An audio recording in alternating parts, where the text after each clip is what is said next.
Picture this. Closing day is literally right around the corner. Tensions are running super high, you can basically see the finish line, and then absolute radio silence.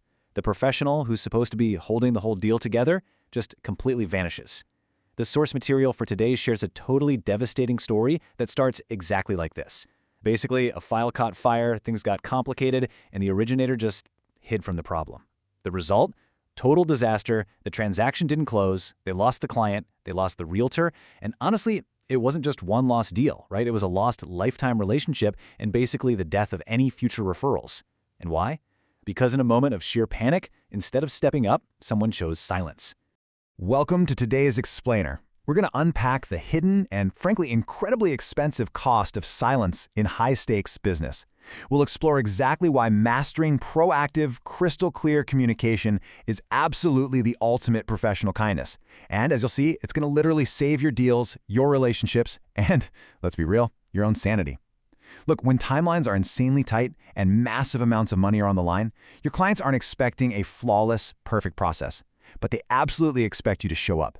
So how do we make sure we literally never drop the ball? Let's get right into it.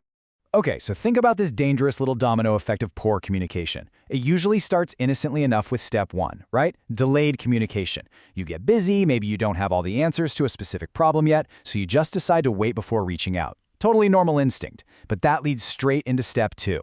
Silence creates assumptions. When you go quiet, your client's brain doesn't just, hit pause. It frantically tries to fill in the blank spaces. And that triggers step three, where clients start writing a negative story. In high-stakes moments like buying a house or dealing with massive debt, a lack of updates feels like a total disaster waiting to happen. The client's spiraling, thinking, oh my gosh, is my deal falling through? Is my whole life blowing up? You really have to understand that silence doesn't mean everything is fine to a client. To them, silence means panic. Actually, let's pause for a really fun, quick mental exercise just to see exactly how this communication gap works in our own heads. I want you to take 10 seconds right now and mentally draw a bat in your head. Just picture it crystal clear. You got it? Okay, hold that exact image in your mind. So did you draw the animal with the wings and fangs? Or did you draw a wooden baseball bat? This just brilliantly illustrates the whole problem. When I said the word bat, I thought I was being perfectly clear based on whatever image was in my own head. But without context, you were literally forced to guess. And we do this in business every single day. We communicate just enough to make sense to ourselves, leaving our clients completely confused and just left to write their own interpretations. As the source material points out, simply transmitting a message is not at all the same thing as actually providing clarity. And that brings us to this really profound core philosophy from the source. Clear is kind. This whole concept is about actively removing the guesswork, the assumptions, and all that friction from high-stakes transactions. Unclear communication just breeds confusion. Confusion totally destroys trust. And a lack of trust? That creates massive, completely unnecessary stress. When you're dealing with people's biggest investments and their very real emotions, leaving room for interpretation isn't just bad business, it's actually profoundly unkind.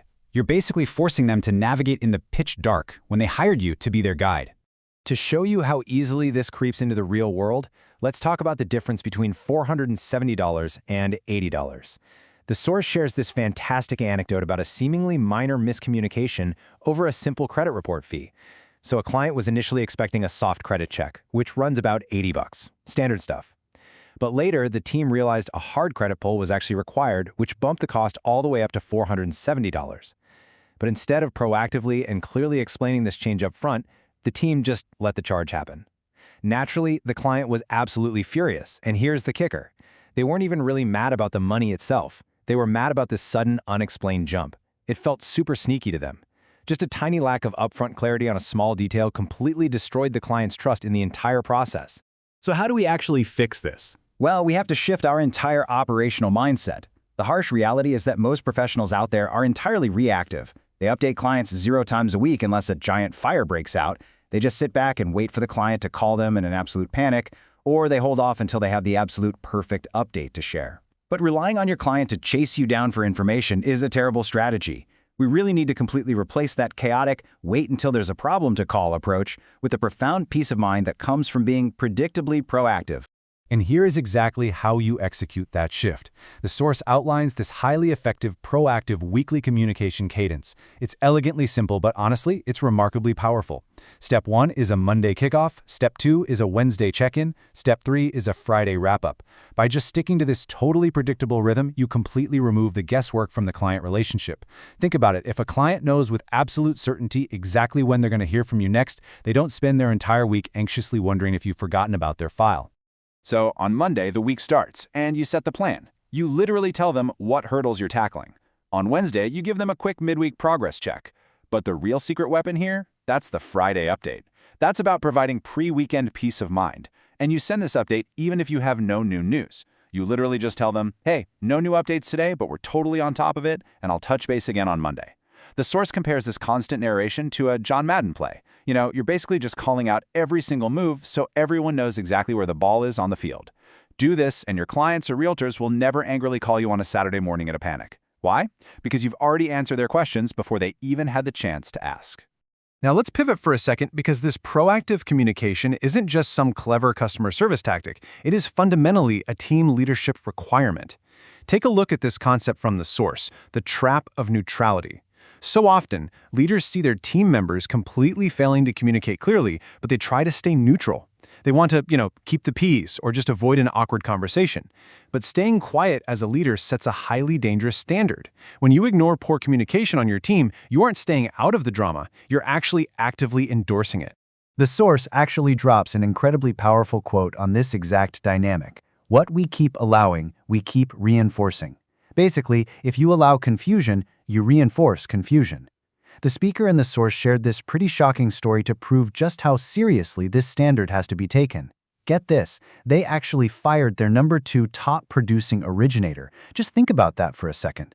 They fired their second best salesperson. Why? Solely because this person utterly refused to communicate properly. Realtors were constantly bypassing the originator and calling the leader directly for updates, all because the originator wouldn't pick up the phone or send clear messages.